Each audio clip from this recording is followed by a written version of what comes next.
right, again today we're going to work with Jaz and Colt. I'm going to try to work with more than that. I'm on my break right now for lunch. I'm trying to think of what I need, but I think all my stuff is actually down there. Because I'm not finding my carrot stick. All right, sorry about that. We had UPS come out. So I'm going to try to work with a few of the horses. I was trying to look for our carrot sticks, but we had someone help clean up the tack room, and now we can't find them, and I'm not sure if they're hiding somewhere or not, so I said screw it to the carrot sticks.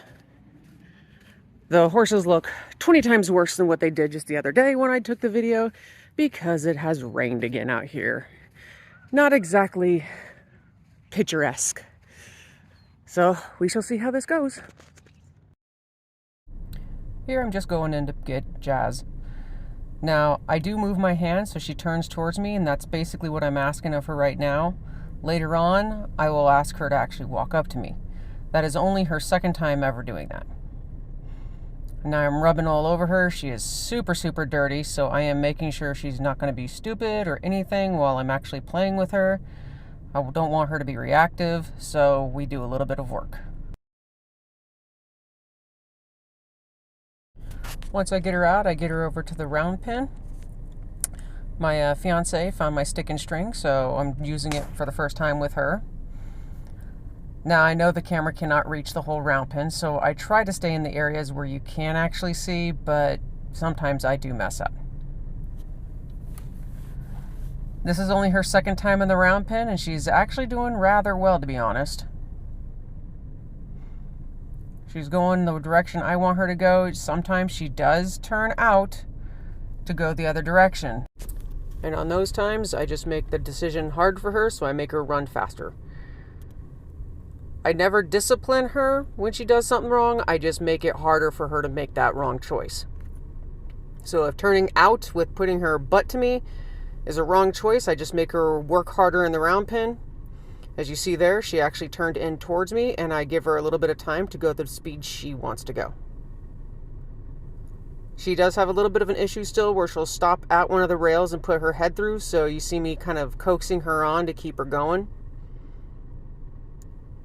As you saw there, just at the corner, she did turn the direction I'm asking. I am teaching her that when I point a certain direction that she is to go, and you see me not forcing her. I'm trying to get her to walk up to me. She doesn't, so I make her move.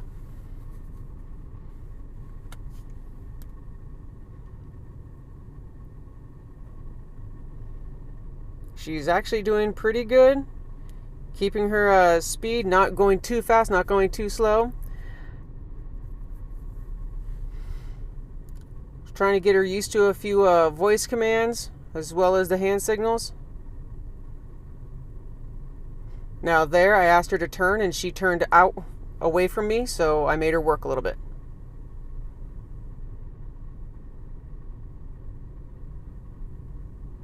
Now I'm asking her to turn, give her a little bit of coaxing, and she does turn away, which is good. There she tries to get past me and turn around because she doesn't like the direction she's going. Here I'm asking her to trot. Now, I either cluck to her or I will say the word trot. I try to use vocal commands when I'm not on their backs, since she's too young for me to be on her back. Vocal commands are the only thing I can do.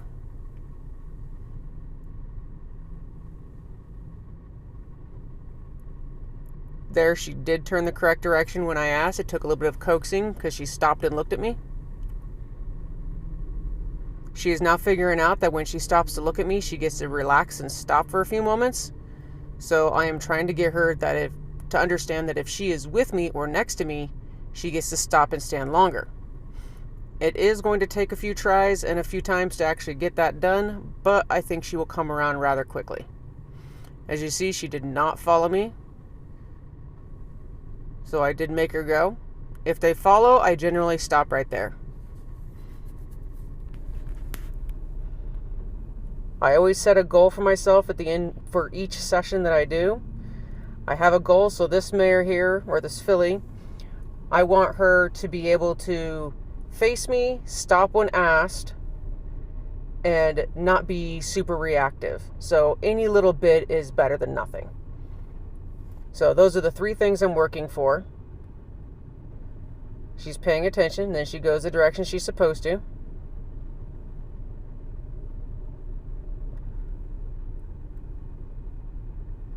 I stand and wait. I do have a bad hip, and having shoulder surgery back on December 16th, which was 2 months ago, I do have an issue with flinging the stick around. Now, I did catch her. She let me walk right up to her. You can kind of see my shadow down there. I'm putting the lead rope on her. And then we're going to walk out here. She thought I wanted her to go again, and I did not. I did not reprimand her for that. She had no idea that I was even on the lead rope. And because she listened while lunging, now I'm going to do a little bit of this. I want to desensitize her to any sounds, anything. So I'm going over my head, back and forth. I even fling it next to her on the ground. It makes a nice popping sound on the ground. I just want her to learn that it's not going to kill her. And I even fling it around her legs. I put it all over her body. I want her to learn that just because I use this thing does not mean it's going to hurt her.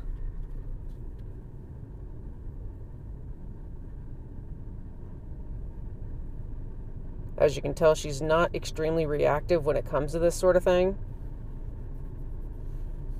which honestly makes it easy to work with her, but then again, you don't know if she'll be reactive to something else. Because you wonder, are they even paying attention to you, or are they not paying attention to you? If they're not paying attention, maybe that's why they're not reactive. You just never know.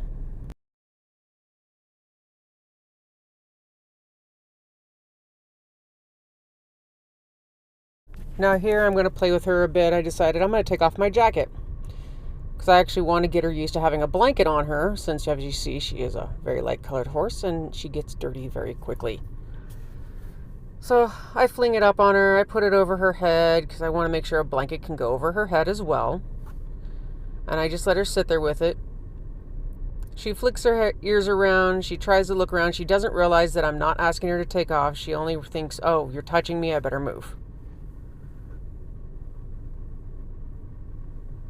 So I come over to this side. I itch and scratch her. As you see, she's licking and chewing. She's very comfortable with me doing all this. She's trying to see as she puts her head up higher and she can't. I pull on her tail. She's never had me do that, so she's like, what are you doing?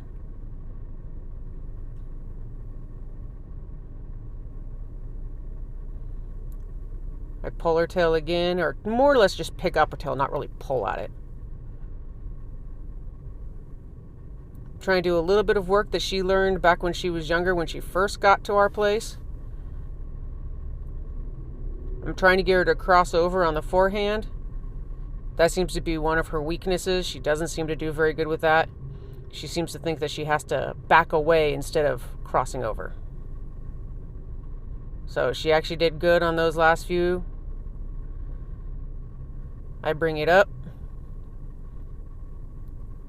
And then I end up just tossing it over her back quite a few times. As you see, her ears are pricked forward, paying attention to something else.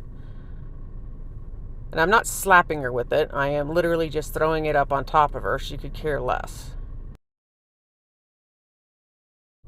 And now we have Colt, who has decided to run really fast around the round pen, and he slipped.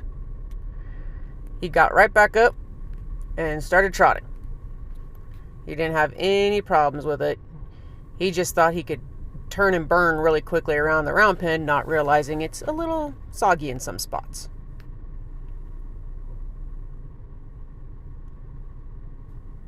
He is actually one step ahead of Jaz with most of the round pen work. And I don't work these guys for like an hour. I work them for about 15 minutes, if that, in the round pen, just until my goal is met. Now this guy, I just wanted him to think. I wanted him to listen. Sometimes he doesn't get it. He goes, oh crap, didn't realize there's a human there.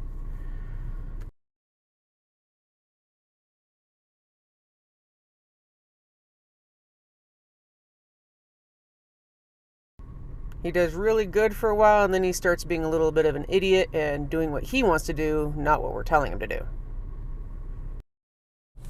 As some of you might notice, I changed over to the lunge whip, only because my shoulder was complaining that the carrot stick was a tad bit heavy for it, especially when I was doing all the whacking.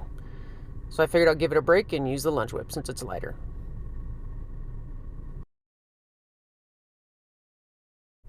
Here I'm asking him to back up. I was able to get a hold of him. He stood there as I put the lead rope on.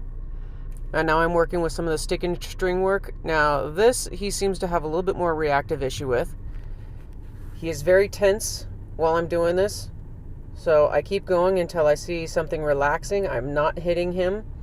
It's literally hitting the ground beside him. He's still pretty tense. His ears are very pricked forward. His head is very up. So I'm waiting for his body language to relax so I can stop.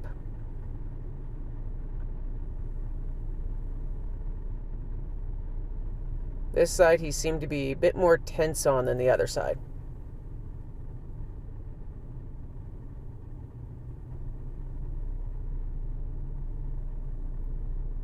He finally relaxed by flicking his ears around, and he just kind of was looking around, not really paying attention to it anymore. You saw his head go up as I'm going back and forth. He's trying to figure out what that sound is. He's actually doing really good with that one.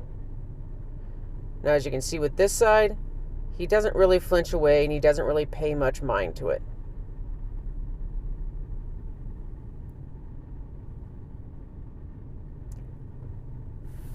With the lunge whip touching his back, he doesn't seem, or carrot stick I should say, doesn't seem to really care. I do try to work with his legs a little bit. He does get a little bit jumpy when I touch one of his back legs, and I try to get him to understand it's not going to kill him.